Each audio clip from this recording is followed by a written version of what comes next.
सपा मुखिया पर भड़के भाजपा के कद्दावर मंत्री। उत्तर प्रदेश सरकार के कद्दावर मंत्री नंद गोपाल गुप्ता नंदी ने अंबेडकर नगर में समाजवादी पार्टी और अखिलेश यादव पर जमकर निशाना साधा। कैबिनेट मंत्री नंद गोपाल नंदी ने सपा मुखिया पर निशाना साधते हुए कहा कि विरासत में गद्दी मिल सकती है, बुद्धि नहीं मिल सकती है। उन पर थूक कर चाटने वाली बात सच साबित होती है। अखिलेश ने बहुत से निर्णय लिए, फिर वापस पलट गए। समाजवादी पार्टी के डीएनए में तुष्टीकरण है जो अखिलेश को विरासत में मिला है, इसलिए अखिलेश यादव के मुख्तार अंसारी के जाने पर चर्चा करना समय व्यर्थ करना है। Bharatiya Janata party social media volunteer सम्मेलन में शामिल होने अंबेडकर नगर आए थे। मंत्री नंद गोपाल गुप्ता नंदी। अंबेडकर नगर लोकसभा चुनाव की तैयारियों में जुटी बीजेपी ने आज सोशल मीडिया लोकसभा सम्मेलन का आयोजन किया था, जिसमें मुख्यातिथि के रूप में प्रदेश सरकार के कैबिनेट मंत्री नंद गोपाल गुप्ता नंदी शामिल हुए।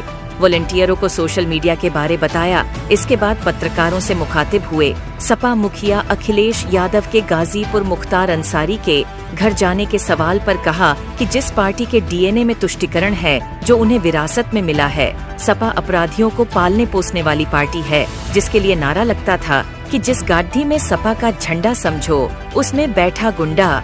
इसलिए उनके मुख्तार अंसारी के घर जाने पर चर्चा करना मतलब समय व्यर्थ करना है। हिंदुस्तान को चाहने वाले, सनातन को मानने वाले बीजेपी और मोदी को स्वीकार कर रहे हैं। नंद गोपाल गुप्ता नंदी मंत्री।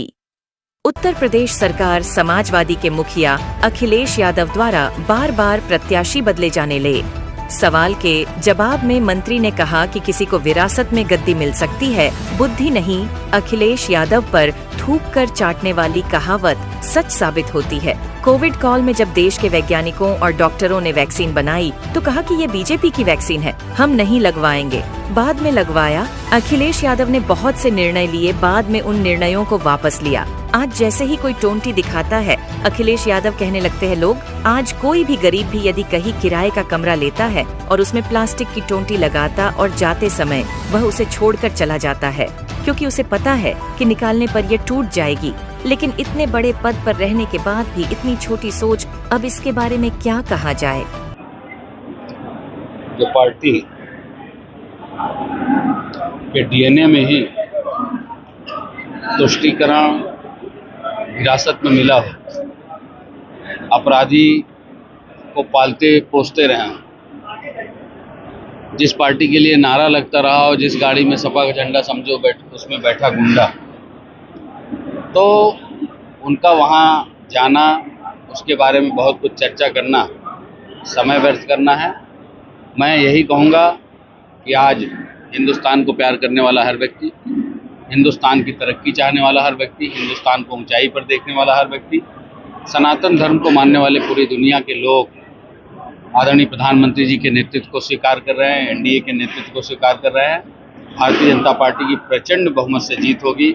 हमारे भाई रितेश पांडे जी प्रचंड बहुमत से विजयी होंगे और आदरणीय प्रधानमंत्री जी जो नारा है अब की बार 400 पार, वो 400 के पार कितना जाएगा, 500 के बाद रुकेगा, ऐसा माहौल पूरे देश में क्रिएट हुआ है।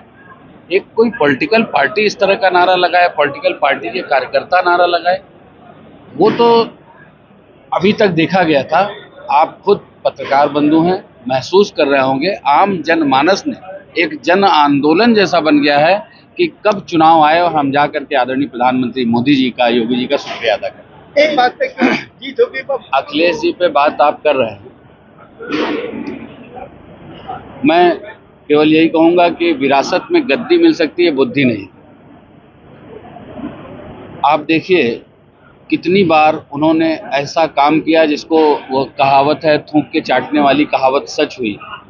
जैसे कोरोना, पूरी दुनिया में कोरोना का कहर था और जब हमारे वैज्ञानिकों ने, हमारे डॉक्टरों ने उसका कोविड का टीका बनाया तो कहा नहीं ये बीजेपी की वैक्सीन है, नहीं लगाना है। फिर उन्होंने, मैं तो धन्यवाद दूंगा, आज हम लोगों के बीच में नहीं है मुलायम सिंह यादव जी, वो जाकर के टीका लगवाते हैं, फिर उन लोग भी और उनको कहने पर मजबूर होना पड़ता है।